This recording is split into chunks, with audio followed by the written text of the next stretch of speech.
Hello again, music lovers, and welcome to Matt and Cheryl's Gen Excellent Playlist. I'm Matt. I'm Sheryl. And we are in a new year. No, not 2023 yet. We're in 1977. Our playlist, which began back in 1972, we have reached 77, so still in our earliest musical memories. It's going to be an interesting year. We're going to spend a little more time on this year. We already talked about Fleetwood Mac last week with the passing of Christine McVie. Obviously, they had one of the landmark albums of 1977, one of the biggest selling records of all time, Rumors. Sheryl and I have got to pick an LP for this year. Rumors certainly going to be in the running for me. I haven't chosen mine yet. I think Cheryl's got a pretty good idea on hers. We'll reveal that in a couple of weeks. Today, we're going to talk about one of the biggest songs of the year. The record it came from was actually released in 76. That is the Eagles' Hotel California. That is one of our big hit picks for 1977. We'll pick two of those.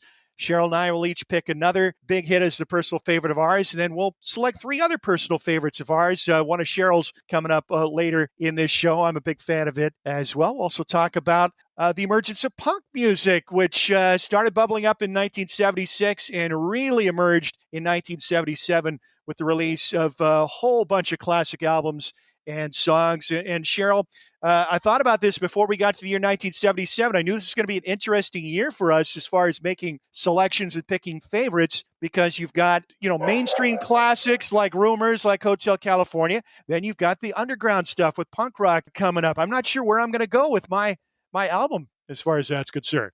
Yeah, 1977 is funny because it seems like you have the really slick produced or even like really synth heavy albums. And then on the opposite extreme, you have punk, which is like the antithesis of that. And I love albums from all of those genres. I really could go either way. So it's been kind of a tough call. Yeah, I almost feel like we need to have more than one album pick for 1977 because the choices are just so divergent. But I know that we're not allowed to do that. Nope, you're not allowed. But we can always talk about our runners up and get them in there as well. So yes. Well, you mentioned slick music, and when you're talking about slick studio music in the 70s, you're really focusing on the West Coast and California. And our first song is really the epitome of that, the Eagles' Hotel California, which actually came out in December of 1976. First single was New Kid in Town. That was released at the end of 76. And that was a big hit. And then they released the title track, Hotel California. So we're adding that to our 1977 list. And Eagles, one of the biggest bands in America at the time. And really a lot of anticipation for that album because they had three big hits off their previous record, One of These Nights, including the title track, which came close to being on my 1975 list. That was a big song for me in that year. Take It to the Limit was on that album. Lion Eyes was on that album. All big hits. And then they released their greatest hits album, which No Home Went Without at this time. Everybody had that record. Biggest selling album of all time, I think, in America. Yeah. And you can kind of see why. I don't think of Eagles as an album band, maybe with the exception of this particular record, Hotel California, which is a great album. And that's an album that should be enjoyed because there's the deep cuts on there are significant, really great songs. But their prior records, I don't know that I've ever met anybody who had like all the Eagles albums. You know what I mean? Yeah. No, they're definitely a singles act, I would say. And I mean, the greatest hits, the first greatest hits. Well, actually, the first and the second greatest hits.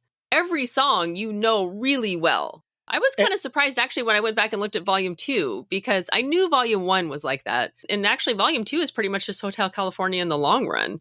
And the live album, because there's one song that's on there, the Seven Bridges Road. But yeah, all huge songs. And you know it's a greatest hits album when we're talking about the first one, the blue one with the eagle, the skull on it. There's a couple of songs on there that people would be surprised to learn weren't hits or singles even. But I think most people just assume that everything on there was a big Tequila Sunrise. That wasn't a hit single. Desperado. That was never released as a single. And that's one of their best loved songs. Their first album where, you had Take It Easy, Peaceful Easy Feeling, Witchy Woman, all hits. That album didn't really sell a whole lot. It wasn't a big hit album. In fact, I think I read it didn't even go gold until 2001. That kind of shocked me. Hmm. But they were never a big albums act. They were definitely more of a singles act until Hotel California. And with their greatest hits selling in just massive quantities that nobody could have expected, all of a sudden the anticipation, the pressure is vast, and they really delivered with this record. And it's really Don Henley's record when you look at it. He dominates the album with his vocals and his songs. At this point in time, the Eagles, it's the Henley Fry show. They're running the shop. Yeah. It didn't start out that way. When their first album came out. So the band kind of coalesced around the Troubadour Club in L.A. Fry and Henley, Glenn Fry from Detroit, Don Henley from a small town in Texas. They had previous groups they were in. Fry was in a duo with J.D. Souther called Long Branch Pennywhistle. They're both Detroit natives, relocated to California. Henley had a band called Shiloh that he'd been in with high school friends for years. Each of those groups cut an album. They actually ended up on the same obscure independent label, Amos Records in Los Angeles, which went out of business before the Eagles took off. These groups never went anywhere. They never sold albums in any significant quantity. But the known factors in the Eagles, really the two most known members, were the other two guys. Bernie Ledden, the lead guitarist and the string instrument player. He'd been in Flying Burrito Brothers. He'd played on the Dillard and Clark album, which is kind of a pioneering country rock album, came out in 68. Gene Clark and Doug Dillard from the Dillards, a bluegrass band. Gene Clark from the Byrds. And then Meisner was in Poco. He was on the first Poco album, although he left the band before the album was released. So these were the most known. Fry and Henley were nobodies. They were new in town. They were in these struggling bands. Nobody bought their records, but they were ambitious guys. They wanted it all, and they eventually became the biggest band in the world. But they did some really intelligent things right from the outset. They were ambitious. They wanted hits. They wanted to be successful. And they had a plan. They went after great management. They were one of the first acts signed to David Geffen's Asylum label. Really, Geffen started the label to get Jackson Browne's record released. Jackson Browne happened to be really tight with Glenn Fry. They lived in the same apartment building. Fry and Souther were roommates. They wrote Take It Easy together. That's right. Yeah. In fact, Jackson Browne, that was Jackson Browne's song. Jackson Browne had been kicking around for years before his first album came out. He wrote songs for others. He was on the scene, knew a lot of people, and was cranking out these songs. And Fry's like, man, you don't suppose we could have that song when you're done with it, do you? He'd heard, he was there as Jackson's working out this song. And Brown is like, I tell you what, go ahead and finish it, and it's yours. So Fry wrote the last verse of the song. Okay. And actually, I think Glenn Fry came up with one line earlier in the song. I don't know if it was the Standing on the Corner, Winslow, Arizona couplet. Yeah, it was, I think. That was Fry's. Because I read that there's a statue of him on that corner. Well, I think, so I read a little bit of that. Jackson Browne was on a road trip and went to Utah and Arizona. That's where he started writing Take It Easy. And I think that's where the Winslow, Arizona reference comes from. So maybe that Fry didn't come out with that line. But yeah, so he's like, dude, finish it and it's yours. So it was a co-writing. Brown got co-writing credit. Jackson Browne co-wrote a few other albums, and he really championed the Eagles and helped get them signed to their label. And then once they got that taken care of, they got a great manager in Irving Azoff. And it was Irving Azoff who saw this basically democratic group at this point. All four guys could play, write, sing, lead. So Ledden and Meisner are the known guys. Meisner actually has the most lead vocals on that first album. He's got lead on 3 songs. Henley's only on 2. Witchy Woman, one of the hits. And Azoff sees these guys, and he's like, Fry and Henley, it's their band. These other guys are just sidemen. So it eventually became that. And Meisner was the last member of the original group who was still on board for Hotel California. At this point, they'd added Don Felder as a second guitarist. So he and Ledden, so actually they had 3 guitars with Don Felder, Bernie Ledden, and Glenn Fry. And then Ledden left the band before Hotel California. And that's when they brought Joe Walsh into the fold. Joe Walsh was already a name act, not only as a band member in James Gang, which put out some classic rock staples at the turn of the 70s with Funk 49 and Walk Away. Walk Away. One of my favorite old music video clips to find online. Oh, yeah. I think it's from Beat Club. Uh-huh. It's just a scorching live. Joe Walsh was a amazing guitar player. I mean, Oh, yeah. in the Pete Townsend school, playing kind of lead and rhythm at the same time. What a Yeah. great guitar player. And there's just a classic live clip with the psychedelic visual trappings of James Gang playing Walk Away. Love the drummer in that band too, Jim Fox. Oh, Wonderful yeah. drummer. So The he was Bomber. Remember how oh, cool the drums are in that yes, song? yes. Well, the Mhm. whole song, super cool. Yeah. Yeah. But those were classic rock radio staples. Walk Away, Funk 49, The Bomber. And then Joe Walsh had already had solo hits, Rocky Mountain Way in 73, the Barnstorm album, which was very critically well received. So Eagles wanted to go in a harder rock direction. He fit that profile, and he also fit the partying, but he's a well-known partier, Oh, yeah. always up for a good time. And the Yeah. Eagles were definitely hedonists, taking advantage of all that their rock star lifestyle provided. And that's really the theme of this album, too, the Hotel California album, about not just the decadence in LA and the entertainment industry and the music and the movie industry. That it's a company town. Los Angeles is a company town. Just about everybody there is either working in the entertainment industry or trying to. But Hotel California is kind of about the dark side of pursuing this American dream and the trappings and the downfalls of fame. And, New Kid in Town is an interesting song, too. I mean, that's what spurred the writing of that song. So, we're on top of the world right now as this band, but any day now this could all end and somebody new comes along and Yeah. knocks us off the pedestal. But it could, Right. it's also the same as, in romantic relationships. If somebody new comes along, the new kid in town, and wins the woman's affections, then Hotel California, it's their greatest song, I think. It's their most Yeah. lasting, most memorable song, probably their best written song. Henley and Fry wrote the lyrics, primarily Henley with help from Fry.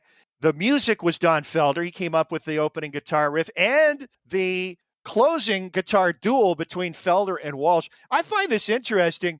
That whole guitar section at the end of the song, the coda of the song where they're trading lines, Yeah. it is very composed. It is not Yes. improvised at all. And that was at Henley's insistence. So Felder turned in a demo of the music for Hotel California, and Henley got to work writing the lyrics with some assistance from Fry. When they came to record it, I think Felder and Walsh were thinking they would improv, the guitar solo Yeah. at the end. And Henley's like, wait a minute. No. That's not how it goes. That's not how it goes. Play it like it is in the demo. And he's like, I don't remember that. Yeah. He just something he whipped out on a demo tape. I don't think he recorded it thinking it would be, that would be note for note what would go on the record. No, Felder came from like a jazz background too, so he was all about the improv and he really just good player. Yeah.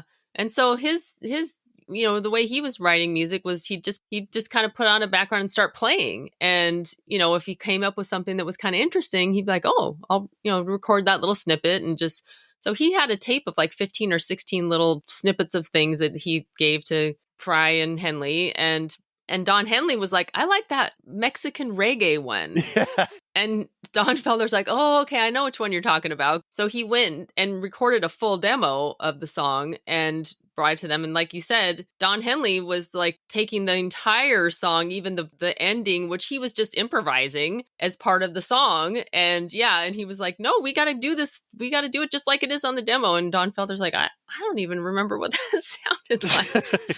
And he didn't have the tape with him. How's the story go? This is funny too, because Eagles have been working with Bill Szymczyk, who was a hot producer in the 70s of other rock acts. And that's kind of how Joe Walsh got in the group, because he'd worked with Joe Walsh a lot. So Szymczyk insisted that they not record in LA. He didn't want to record in it. He wanted the group to record in Miami. He was freaked out after an earthquake, and he didn't want to record in LA. And the group is very LA based at this point, and they were resistant. Like, so they struck a compromise. They recorded about half of it in Miami and half in LA. So they're at Criteria Sound Studios in Miami when they're first tackling this song. Famous recording studio. Derek and the Dominoes recorded Layla there. And Eric Clapton, 461 Ocean Boulevard, recorded there. Yeah, so they're starting to tackle the song, and then Henley's like, no, we got to get it like it's on the demo. They don't have the tapes on the other coast. Felder doesn't even know where it is. So he had to contact his housekeeper, have her dig it up, and then they played it on a boombox over the phone and recorded it in Miami. And you know what? Don Henley was right, because that guitar solo is one of the greatest in the history of rock and roll. It is note perfect. And he It is. recognized that. He recognized that. And it's so integral to the song, Oh, too. yeah. Like, I mean, this is a long song. It's like 6.5 minutes long or something. And Don Henley, actually, he was the one, too, that was like, we're releasing this as a single. And Don Felder was like, I don't think so. I mean, it's too long, Yeah. and he was like, but Henley was certain. He's like, no, we're going to release it. And I mean, if they were ever going to do a radio edit of this song, they would probably edit out the guitar solo at the end, because that's like 3 minutes long, or, Yeah. or Yeah. 2 or 3 minutes long. But there isn't a note in that solo that you can take out. Honestly, it is so perfect. It is so perfect. Yeah. So I'm glad they didn't try to edit it down, because really, it really makes the song. And I mean, now it's so ingrained in our brains and our, we know it. Everyone who knows that song knows it note for note, knows that guitar solo note for note. I could do it right now, start to finish, with my mouth, and I'd probably get every note right. That's how ingrained that is. Yeah. So I want to get back to what you were saying about Mexican reggae. I've taken this hot take before, and people are like, what? No, you're crazy. I say that Hotel California is the best-selling reggae song in the history of the American charts. It's essentially a reggae song. The verses, certainly, it's a reggae beat. Yeah. And the drums definitely have the reggae sound to them, reggae beat, for sure. Yeah. Which is, it's funny. And, reggae was never like a big selling genre in the U.S. It started to bubble up at certain times over history. Like 1972, it seemed like it was on the verge of becoming a big thing, because you had Paul Simon's Mother and Child Reunion, which he recorded with Jimmy Cliff's group, very much a reggae track. I Could See Clearly Now by Johnny Nash came out that year, which was almost my single pick for our first episode. I think I had that initially and then changed my mind later and went with Stevie Wonder's Superstition. But initially I had that song on my list as my pick for that year. When did the Clapton I Shot the Sheriff come out? That was a couple years later. That came in 1974.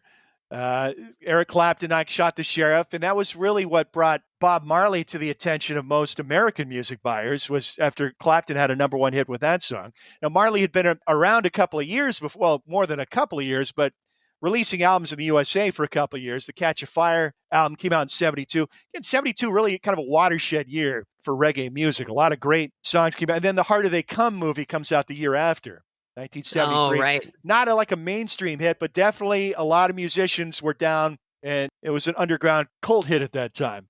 But reggae it sold more records in England, where there was a larger percentage of people from the Caribbean. There was quite a large Jamaican population, not only in London, but really in the northern cities as well. If you look at fast forward a few years to 1979, the two-tone ska revival, that came out of the northern cities, not out of London, like Coventry and Birmingham and up north. But yeah, reggae never really became a big selling thing in the U.S. But really, Hotel California, it's pretty much a reggae song in the verses. Just go on YouTube and search on Hotel California Reggae and see how many true reggae covers there are of that song. There's got to be at least a couple of dozen. Other thing I think about, taking myself back in time to that era, my first awareness of Hotel California was seeing it advertised on those K-Tel commercials. That's when you know that the Eagles were really... So the Eagles had been an AM radio hit, with singles throughout from their first record on. This was a big FM, they start to go in more of a rock direction. This was more of an FM hit. And I remember the K-Tel album, the Eagles are right in there with like Styx and Foreigner and Boston and and all these AOR standard acts on those. I used to love, and even to this day, when like the Time Life ads come out, I'll watch it start to finish. Just love watching the old video clips. I loved those too, because not only did they have songs that I didn't necessarily hear often, or sometimes had never heard, and I only knew them from those collections, but they would show video clips too. And, they were showing video clips from some of the shows that we've talked about, like the Glenn Campbell's Good Time Hour, Johnny Cash's show, and the clips that I'd never seen before. And yeah, I loved those. I'd sit there and watch the whole thing, and they do the Time Life ones. Sometimes they're like a half an hour long. It's like this infomercial. I still remember songs that I had only heard. There was country. There were a few country ones that I had never heard those songs before, and I still haven't. But I remember like Hello Walls. Fair and Young. Fair and Young, and I even Yep. remember who it was, but I've never heard the song. I've only seen it Oh, from yeah. the country collection on as seen on TV. Well, I'm glad you mentioned country, Cheryl, because country will make its first appearance on our playlist in the year 1977. One of my picks is from my favorite country artist and one of the great. I mean, if you're doing a Mount Rushmore of country male vocalists, he's certainly on it. Well, the Eagles kind of have that country feel to them Oh, too, sure. and they started out. Glenn Frey and actually all of them started out in Linda Ronstadt's backing band. That's right. Don I think Henley, Glenn Frey, and also Randy Meisner and Bernie Ledden, but they weren't at the same time. Frey and Henley were at the same time, and Meisner and Ledden, but yeah, they all had been in Linda Ronstadt's backing band. I believe the four of them played behind her only one time, and that was at a Disneyland show. And I think Fry and Henley, they'd been in separate bands before that. And like I said, this all comes together at the Troubadour nightclub, which is a real hot spot for folk and country influence and rock, a small club in West Hollywood. Still around, I believe. I think it's still there. But it was a really hot happening place, late 60s, early 70s. And a lot of people hung out there. And Linda Ronstadt basically had just put out her second record, needed a band to go on tour. And I think she made the comment, it was like a tank of musicians. You need guys. You go down there and say, all right, I'll take you and I'll take you. So Yeah, that's kind of how they came together backing her. And then Fry and Henley hit it off right away. And they're like, man, we need to get our own thing we need going. to start a band. Yeah. And then one of the other smart moves they made early on, so they got good management, and then they got a great producer. They were reaching for the stars. They wanted Glenn Johns to produce it. And Glenn Johns had worked with the top rock acts of the era, the Beatles, the Stones, Led Zeppelin, The Who, you name it. If you've seen Glenn Johns' name on the credits of any album from the 60s or 70s, it's probably worth listening to. Yeah. So they got him, and he was not impressed. He was going to pass. They were still coming together as a group. Basically, when they auditioned for him, they were primarily playing covers. And then he was like, no, I don't see anything here. And David Geffen, who we know is one of the great managers, executives, go-getters in Hollywood, he called him and said, dude, you're missing it. You're making a mistake. Give him another chance. They auditioned for him again. He's still like, it just doesn't happen. And then they come together and sing one of their own songs. And I think it was a Meisner song where they harmonize. And that was it. That was the key. He saw it, and he was smart enough to recognize the strength of the band at that time was their harmony. And really, it continued to be a strength throughout. Now, they had great lead. Yeah. Glenn Frey, Don Henley, both great lead vocalists, excellent singers. Randy Meisner, incredible high voice. His vocal take on Take It to the Limit, amazing. Oh, yeah. But when they had their harmonies down, and that really was what cut through. And that's what Glenn Johns focused on. That's what he focused on in the studio. And I don't think the Eagles even recognized that as a strength at that time. But Johns saw it and emphasized the vocals and the harmonies. And they were off and running after that. And then, once they started to diverge from that country rock sound, wanted more of a rockin' sound, then that's when they started working with Simzik. And that's kind of what led to Hotel California. And there's some great bringing Joe Walsh in. Right. Walsh, hard rocker in James Gang. Yeah. And his solo stuff. So that first record I mentioned, Henley only has two leads on that first. Hotel California, he's all over that record. Obviously sings lead on Hotel California, but the deep cuts, those are Henley classic songs too. Songs like Wasted Time, The Last Resort, the closing song, great closing ballad.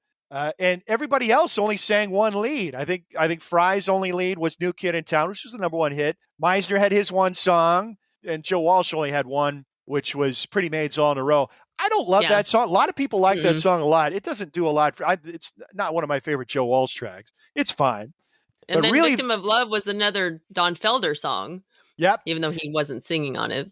And that's an interesting song, too, because Eagles, even though they're in this country rock, rootsy kind of vein, very meticulous in the studio. These albums are very crafted. They spent tons of time in the studio, lots of takes, getting everything polished and perfect and slick. And that's kind of, there was some criticism. Yeah, I think that's where a lot of the backlash came from. And it's funny, though, because that's what this album is about. Like, it's kind of chronicling this whole polished, the LA, everything is kind of fake and right. And that slick is a word that comes up a lot.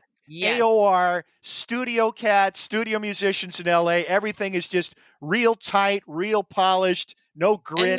they Yeah, were fans of Steely Dan, and who also another, right. notorious band, a Yep. studio, very crafted studio band. And in fact, they even give them a nod in the lyrics, stab them with their steely knives, but they Hmm. just can't kill the beast. And that was actually an answer to Steely Dan's song that had referenced the Eagles. Turn up the Eagles. The neighbors are listening. I can't remember what Yep. song it was, but that was the It's on line. the Royal Scam. Yeah. And I think both of those quips were done with love. I think Hmm.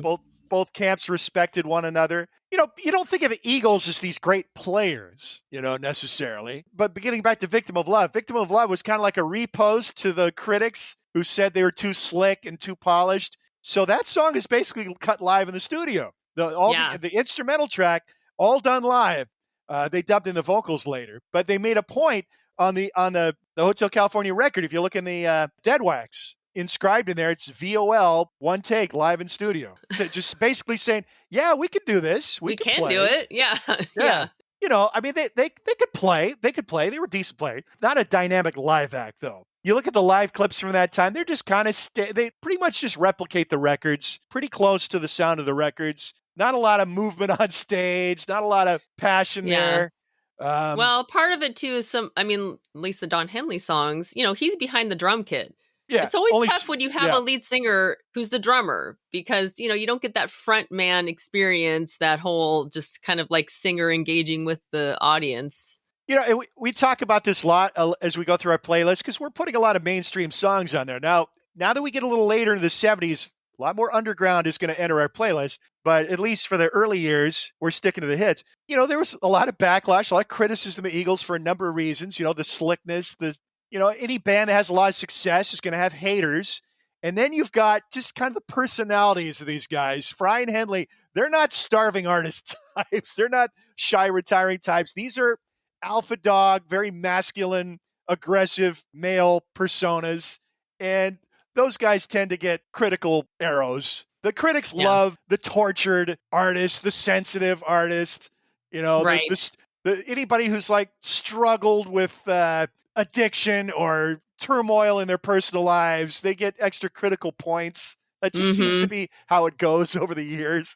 These Yeah. guys, Fry and Henley, they were probably jocks in high school. They were very ambitious. They wanted to rule the world. They wanted to rule the charts. But, they wanted to make great records. And they did. They made Yeah. great records. They made Yeah. great records throughout their entire run. All those singles, they're great songs. They're great records, It's probably easier now to go back and look at their catalog and be able to kind of take it in without such a critical eye, as far as like taking in their personalities, their persona, just kind of what they represented. Because if you just look at the music, they are great songs. They are great songwriters. They're all really talented musicians, singers. And I think when you have a band like this too, where you have several songwriters and several lead vocalists, and then they brought on Timothy B. Schmidt for the long run, great vocals. Maybe the greatest singer that was ever in that group. Yeah, and a Yeah. very different voice too, because it sings in the high falsetto voice, and so really kind of adds a different dynamic. I mean, they're a deeply talented band in that regard, as far as how many all of them are. They seem like a super group, like they Yeah. come Yeah. across like a super group, which I guess they all were in, not Henley and Fry, but the other guys were in bands before that, and And that were Len and in bigger Meisner, the bands. original group, those guys were good players. Meisner's a really good Yeah. bass player and great singer. Ledden was really facile. Could play any string instrument very well: guitar, mandolin, banjo, steel Hmm. guitar, all of it. Yeah. Yeah, so But I think that it's easy to kind of like to lump the Eagles into that whole, oh yeah, the sort of like radio hits that you've heard over and over again, that you're kind of, and to kind of think of them as this, the whole opportunistic, money grabbing kind of. I think that's unfair.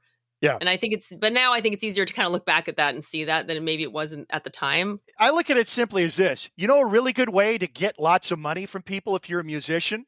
Write and play great songs that they want to Yeah. buy. It's a pretty simple equation. And it takes more than that to be successful. And then, like I said, they were smart. They got the best management behind them. They went and got the best, the best producer they could get at the time. They froze their asses off. They went to England to record that first album. They certainly didn't Mm. want to do that, but they wanted to work with Glenn Johns. And Glenn Mm-hmm. Johns, Glenn Johns worked at Olympic Studios, famous studio in Barnes in England, and they made that sacrifice because they wanted the best record they could make. And, there's nothing wrong Well, with they that. had enough experience and smarts to be savvy when it came Yeah. to actually, once they did come together as a band and start recording albums. I mean, they had a plan, they followed it, and it worked. I think a lot of people, who aren't as deep into music as we are and read the credits and all that kind of stuff, probably were introduced to Glenn Johns through the Get Back documentary. Yeah. Because he was working with the Beatles at that time on that music. And it was kind of like comic relief in that documentary. Yeah. His fashion sense at that time was so over the top. I mean, just whatever was considered to be the height of psychedelic fashion at that time, he was wearing it. He looked such a clown. That got a lot of attention after it came out. Like, people were really talking about, what was Glenn Johns wearing? Yeah. But an amazing talent in the booth. Just look up GLYN Johns. And his brother Andy, also a great engineer, worked on anything with his name on the engineering sounds great, including an album in 1977 that may end up being my album pick of the year, Television's Marquee Moon. Andy Johns really responsible for the sound on that record. But let's go back to the reggae angle. So reggae starting to bubble up in 1972, and then kind of faded away after that. You didn't hear a whole lot of reggae sound in the charts, the music being an issue, or at least popular-wise, in the middle part of the decade. And then in 77, it's starting to rise up again. Bob Marley and the Wailers, their legend has been growing throughout the world. No longer are the original Wailers together by 77. They split. It was Bob Marley, Peter Tosh, Bunny Livingston was the original vocal trio with, famous rhythm section of Aston Barrett and Carlton Barrett and others. But they're building steam, still mainly a cult act in America, but worldwide they're gaining in popularity. And a lot of reggae is coming up mainly in an underground scene, and it really goes hand in hand with the emergence of punk rock music, which, was kind of emanating out of New York and London simultaneously in 76, and then really started breaking through, not so much as a chart factor in the U.S., really not at all a chart factor in the U.S., but certainly in England, that style of music was starting to have an impact on the charts, and people in the United States, even though they weren't buying a lot of the records, were really starting to pay attention. And it was growing. But in England in particular, reggae really was kind of hand in hand with punk emerging at that time. Yeah. And I think, like you said, there was a much larger population of West Indies, Jamaican population. And a lot of these punk artists that are starting to form bands, and they're taking what they were hearing as kids, like just in their neighborhoods, because those sounds were kind of just around. Definitely one of the bands that really took that was The Clash. And Paul Simonon, he actually grew up in a neighborhood that had a big West Indies population. And so I think he was kind of the main force that bringing the reggae sound into the bass player in The Clash. And of course, bass is integral to reggae music. It's pretty much a lead instrument in reggae. Yeah. And when he got together with Mick Jones, guitarist in The Clash, Joe Strummer, lead singer, he was actually already in a gigging band called the 101ers. Mm-hmm. Then they brought in Terry Chimes, who's the drummer. Or Tory Crimes, I think is the credits which is what they credited him on the album. Yeah. But Paul Simonon, he actually had never played an instrument. He was totally a complete neophyte, never had picked up a guitar, and he started on bass. He was learning the instrument as they were basically going out and starting to play shows. He was learning as he went. So he got pretty good pretty fast. He did, yeah. But it's interesting. It's kind of similar to Phil Lynott, how we talked about with Thin Lizzy. Yeah, yes. How Paul Simonon also has a very interesting bass style, and it's kind of similar to Phil Lynott's. Like, he plays with a pick. It's more of a strumming. And it's definitely a heavier, and he even slings it low like Phil does. Like, they have a very similar stance. So anyway, it's kind of cool, I think, when that happens, because they don't come into it with a preconceived idea of what a bass should sound like, or how a bass player should play. Pretty amazing to think that the guy who just picked up the instrument a couple of years before was playing the bass on Guns of Brixton on the London Calling album a couple of years later. It's a killer track. Totally. Yeah. And singing that one, by the way. Yeah, that's his, and that's where he grew up. He grew up in Brixton, and Brixton, tough part of South London. yep. And he was actually more he wasn't a musician, he was an artist. And he's the one that brought in their whole kind of imagery and He was basically he was the really good looking fellow in the Clash. he was, yeah. But he was the one that basically creating their image, like their clothing, the album covers. But he had that artistic kind of designer eye. But the song Police and Thieves by Junior Mervin, I like reggae. I don't know a lot about reggae. Pretty much all the reggae I know about is from The Clash. Because that song, sung in a high falsetto, sounds a lot like Curtis Mayfield, his vocal delivery. Came out in 77. I guess it sort of became like something of a like an anthem in the UK for these riots that were happening between gangs. Right. Brixton had bad riots. Yeah. Yeah. And so Paul Simonon and Joe Strummer actually were partaking in these riots. If you look at the album cover of The Clash's first album, on the back, there's a photo that's actually taken. I can almost reach it from here. I probably could too. No, it's over here. It's taken from that particular riot. And they wrote the song White Riot, which is on their first album, from that whole experience. So Joe Strummer and Paul Simonon, they were like right in the middle of all this. They went back and they wrote White Riot. They cover Police and Thieves on that album. And there's Paul right there. Best album cover ever? Definitely up there. Such an iconic image right there. The London Calling album cover we're putting on the screen. And actually, he was pissed that he did that because that was his best playing bass. That, I don't care how good that bass was, to get that photograph for an LP cover, it was worth it. Incredible picture. Just totally. What a great cover. And one of the, we're jumping ahead. This is 79. Yeah. One of the greatest albums ever. Yes. Maybe the best double album. Oh, yeah. Yeah. Well, maybe. You're going to stump for the White Album. I know you're going to stump for the White. No, I was thinking Quadrophenia. Oh, yes. Can't forget Quadrophenia. And what a jump they made between The Clash, the first their debut album, and London Calling 2 years later. But when they were recording when their first album came out, punk is new. Sex Pistols had come out with their album. Joe Strummer was one of the few. The Sex Pistols are kind of one of those bands like Velvet Underground, where the few people that went and saw them when they first started, a lot of those people ended up forming bands. And Joe Strummer, when he saw the Sex Pistols live, he was like, okay, that's it. Everything is changed now. This is what we're doing. Look at the list. So when the Sex Pistols played Manchester and put on the show, and look at the list of people who were there for that band and all the band, like Morrissey and the guys from Joy Division, the guys from Buzzcock. Buzzcocks. Yeah. Well, so Joe Strummer, he's not just starting out at this time, but he's seeing what they're doing. And he's like, okay, this is a whole new world. They were doing just kind of pub rock. That was what the 101ers were doing. And he's like, but it really fed right into them because they were very politically minded. And that was why they really latched onto reggae too. A lot of reggae is making a very strong political statement. Correct. And, Police and Thieves, obviously, is one of those songs. They actually used to play that song just kind of like messing around, and they were sort of just jamming on the song, and then they decided to record it and put it out on the album. And it's longer. It's pretty long. It's like 6 minutes long. The reggae community, I don't think, was very pleased with them. They didn't like what they were doing. They didn't like that they were taking their song. And the Clash were not really trying to make this sound like white reggae, which is kind of what the Police did later.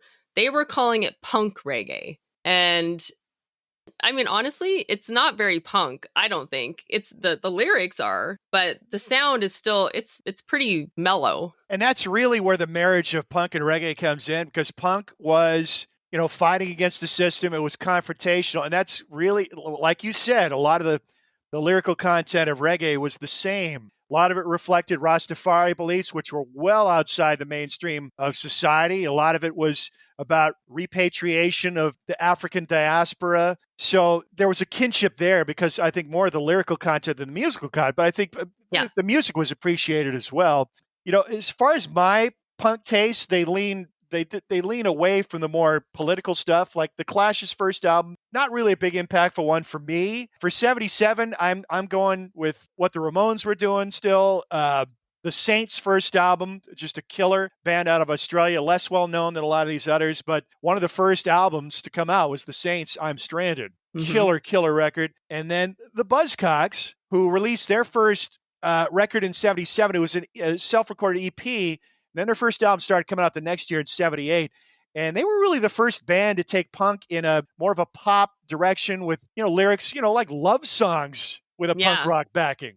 Great, great tunes and melodies and lyrics. And then, the Clash, like I said, London Calling was such a huge step forward for them. And such an eclectic, beautiful album, so well recorded too by Guy Stevens and engineer Bill Price. And by then they had a different drummer too, which made a big difference. Topper Heaton, one of the great drummers, not just in punk, but in rock music. Well, I'm sure that album is going to be on our list. Oh, sure. At least one of us will choose that as our best favorite album for 79. Well, I don't know. 79 is one of the great years for popular music. That's going to be maybe our toughest task ahead, is narrowing down a list of songs and picking one album each for that year. That's going to be very hard. We might have to add more albums to our list on that year. We're going to have to diverge from punk rock here for our second song in the playlist. Definitely not punk.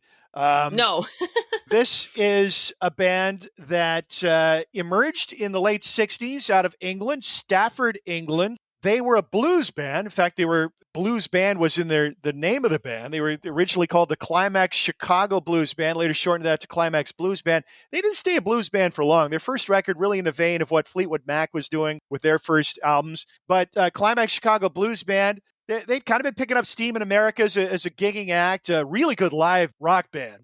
So they're kind of departing from straight blues to more like progressive sounds entering their music in the early 70s. Then they start to pick up a funk element as disco is on the rise in the mid 70s. And in 77, they're already starting to play bigger venues in the United States. Then they have their first hit single, and it's a doozy. Yeah, and actually they had already put out 9 albums before they put out the album that has our next song, which is Couldn't Get It Right. And it's funny because you think back to that time that, in the 70s, bands could do that. Like they could be around, they could be kicking around, putting out their stuff. And, they have somewhat of a fan base maybe, but they haven't put out a hit single. But the record label is still allowing them to put out albums, and they're still being supporting them. Nurtured. They're being developed. There's an investment there that isn't expected to pay off right away necessarily. Yeah. And which I appreciate because there's so many great albums that would have never seen the light of day if it weren't for that. So 9 albums before they came out with the album that had this song on it. It was a top 10 hit in the UK. It reached number 3 in the US. Definitely has a bit of that disco feel to it. The lead singer on this song is actually, well, he's a guitarist too, but he plays saxophone. He wasn't the main lead singer, and I don't even know if he had any other songs that he sang lead on.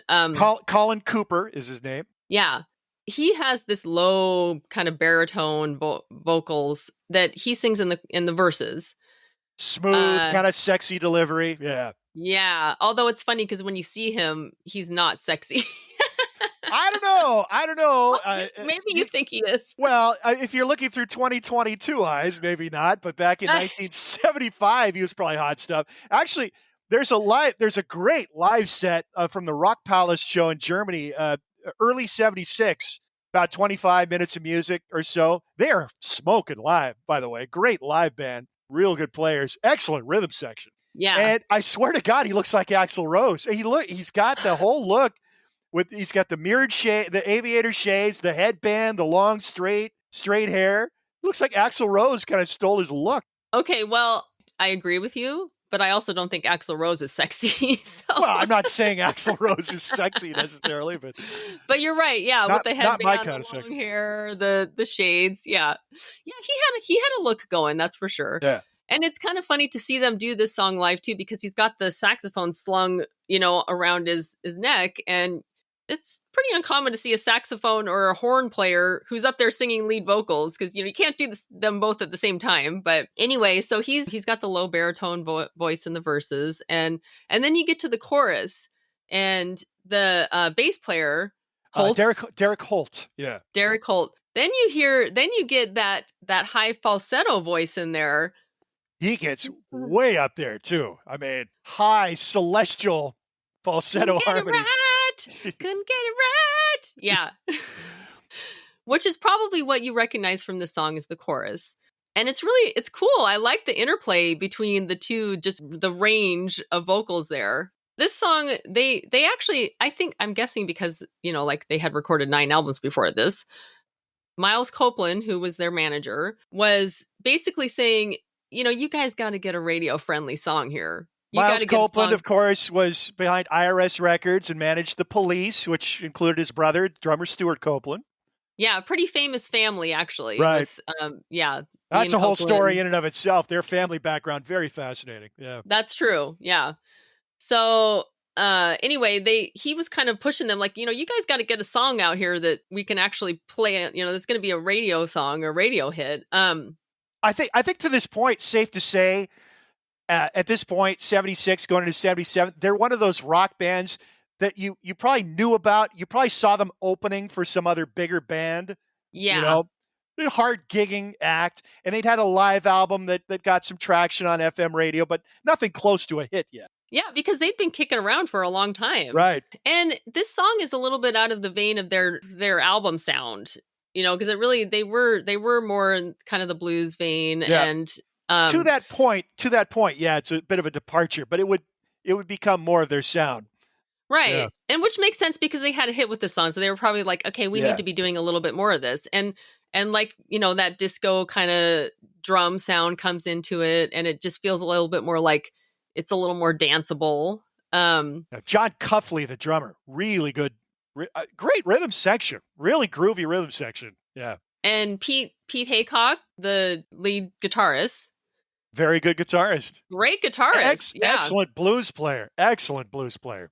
Actually, I was thinking that they were a one-hit wonder band, but we started talking a little bit more about this whole concept of 2-hit wonders. Mm-hmm. And they would fall under the 2-hit wonder category. Absolutely. Their second hit came out in, was it 80? I think late 80, early 81, I want to say. Okay. Yeah. That was a ballad. Yep. Another big departure. Yeah. Another big departure. But maybe an even better song. We shouldn't talk too much about that song yet because I'm pretty sure it's going to come up. It's going to come up again. Yeah. Couldn't Get It Right is one of those songs I think that a lot of people have heard it, but they have no idea who it is. Yeah. They never remember the band name. They don't know anything about it. And you've probably forgotten about this song. If you go back and listen to it, a lot of people, I'm guessing, will be like, oh, right, I remember that song. Yep. But it isn't one that you hear a lot anymore. It's not like on a radio rotation. It's not. But for me, it's actually one of my favorite songs from the 70s, because it sort of straddles that easy AM feel, but it's pretty rockin'. It's got cool guitar in it.